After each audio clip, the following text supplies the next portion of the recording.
I think it'd be generally accepted that the smoking ban in pubs and other workplaces has broadly been a success. Now, whatever view you take on that development, you're going to be interested in our first story this evening, because it's a stark reminder of the reason for that ban. Because for many years, a chap called Michael McGloin was himself a smoker, but in addition to that, he played his music for hours in the evening in smoky pubs, and as a result, his life is now totally dependent on machines and medication.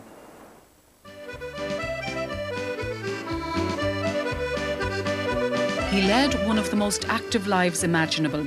Music was Michael McGloin's great love. He played solo and in groups all over the country, recorded his own CDs and managed to fit in a day job and family life as well. But now Michael's life is dictated by machines and medication, and it's all because of his addiction to smoking, which he took up at about the age of 12. Started smoking more and more up to 20. When I took my first job then, I was able to afford them and I started smoking 20 a day. And I graduated from there up until, we'd say in the 80s then, when I would have been smoking 40, maybe 60 a day. And I remember getting up in January, the 28th of January, as a matter of fact, of 1980, and I collapsed.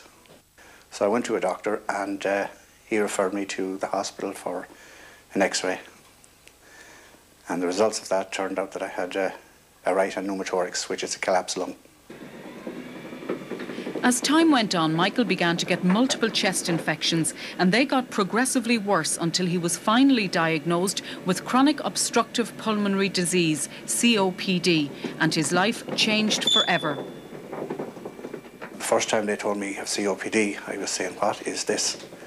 Am I finished? You know, nobody is aware of what COPD is. So it turned out that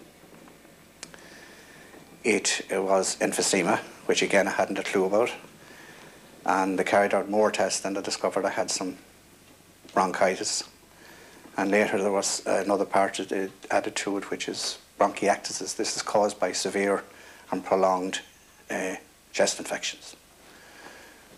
And is this definitely all connected to the smoking? Oh gosh, yes. It leaves me with a great difficulty in exhaling the air from the lungs. I can inhale all right, but COPD leaves you with severe difficulty exhaling. Very, very small exertions, you're completely breathless, like, you know. So no work? Some patients can, but for me, no. I had to give up, I was advised to give up work. And that is something I miss, like, because I was always active in that respect. Yeah. And music was a big part of your life? Music was my life. People used to say it was the main job, that my day job was only just part-time. It's being able to get out and about and that. However, in the last 12 months now, I've been supplied with some equipment that is mobile and portable, which is great. I have a portable oxygen, which I can just throw on my back and hop out, and even my nebulizer now, which I have to use.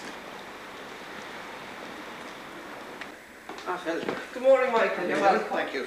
Great. We're just going to do a little breathing test on you again this morning, Michael, just to see how you've been responding to your treatment and just to assess generally how things have been going. It's a cold morning. It is a cold. Michael spends a lot of time in hospital for tests and as an inpatient when his condition is particularly bad. Medication isn't really working for him, so he's waiting for an assessment for a complete lung transplant. There was one day last year, however, when he knew he had to make an extra special effort to overcome his debilitating condition, his daughter Claudia's wedding day. That was in June. It was a great day altogether. I even got to play some music, even though I was advised not to. But I even got to play the music on the day, and I even got to walk her up the aisle, which was the biggest achievement of the lot, because there was doubts whether it would actually come across, because the aisle is so long. You know, either it was long and I had doubts, but I made it, and it was great. A great day. How did you feel after it? On top of the world. And I swore that was it, I was going back. I was going to get back to a job and back playing music and all again. But it wasn't to be just yet. because it was with the aid of medical attention that the guy got some extra medication to get me through that particular day. And in the following days, when medication started reducing, I had to come off it again. It was, and I hit rock bottom again. I realised how good that day was and what I'm actually missing, you know. Michael says his medical support in Sligo is great and he eagerly awaits the opening of a planned pulmonary rehabilitation unit here. But what's missing, he says, is a support group for the estimated 100,000 Irish sufferers. I joined the group in America, and it's wonderful there. You get a newsletter every week, and it's all written by COPD patients, and you get helpful hints and that. Now, I just figured if we had something like that here, I know people don't, a lot of people haven't access to computers here now, but even if there was a postal support service, or even gatherings like where you'd meet people. Would you be willing to get involved in starting up something like that yourself? I would indeed, and I would even be interested to hear from people who would like to set up possibly a website. Michael supports the new smoking ban 100% and would like to see it extended further to halt this rampant killer disease. I would like to just say simply, don't smoke, don't start, and if you are a smoker, make your biggest effort to give them up. Don't end up in my condition, because it can be quite severe, and there is nothing as frightening as when you get yourself, you cannot breathe, and I mean that is really what happens. The air is trapped inside and you just cannot get it out, because the elasticity is gone in all the airways, and you're just forcing it out. However, then you end up like myself there on the end of a machine. The assistant now, that's terrific.